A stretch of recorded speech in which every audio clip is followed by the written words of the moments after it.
Amazing Grace by Mary Huffman, illustrated by Caroline Bench, and creatively read by Miss Tia.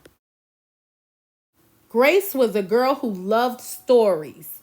She didn't mind if they were read to her, or they were told to her, or made up in her own head. She didn't care if they were in books or movies or out of Nana's long memory. Grace just loved stories.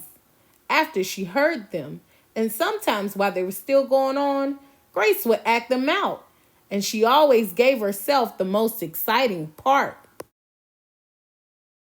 Grace went into battle as Joan of Arc and wove a wicked web as Anisi the spider. She hid inside a wooden horse at the gates of Troy. She went exploring for lost kingdoms. She sailed the seven seas with a peg leg and a parrot. She was Hiawatha, sitting by the shining big seawater, and Mowgli in the backyard jungle. Most of all, Grace loved to act out adventure stories and fairy tales. When there was no one else around, Grace played all the parts herself. She set out to seek for her fortune with no companion but her trusty cat, and found a city with streets paved in gold. Or she was Aladdin, rubbing his magic lamp to make the genie appear. Sometimes she could get Ma and Nana to join in when they weren't too busy.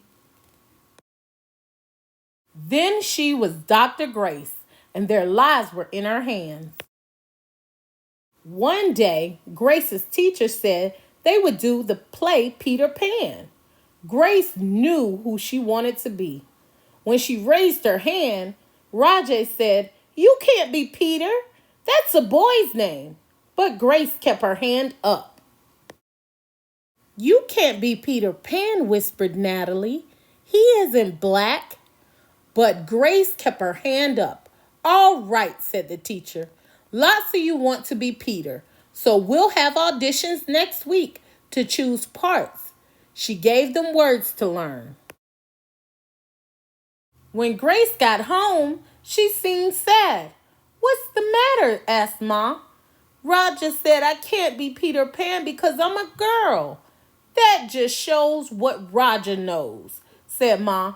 "A girl can be Peter Pan if she wants to." Grace cheered up. Then later, she remembered something else. "Natalie says I can't be Peter Pan because I'm black," she said.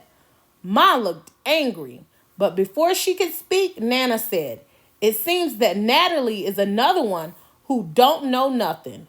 You can be anything you want, Grace, if you put your mind to it." On Saturday, Nana told Grace they were going out. In the afternoon, they caught a bus and a train into town. Nana took Grace to a grand theater. The sign outside read, "Rose Lee Wilkins in Romeo and Juliet in sparkling lights." "Are we going to the ballet, Nana?" asked Grace. "We are, honey.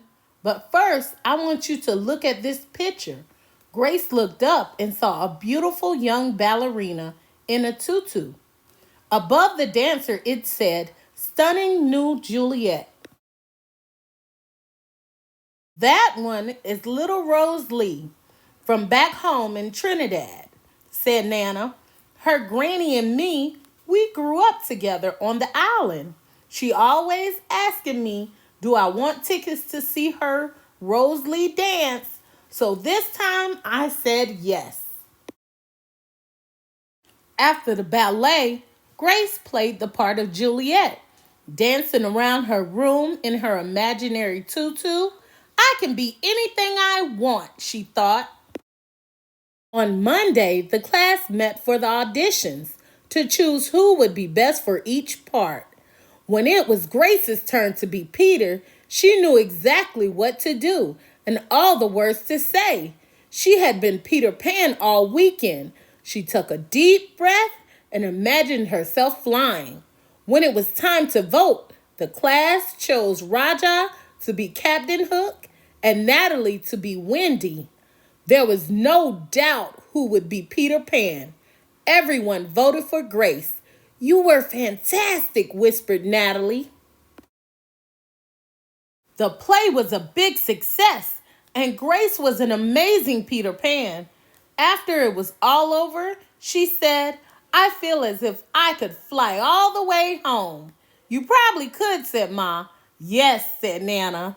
If Grace put her mind to it, she could do anything she wants.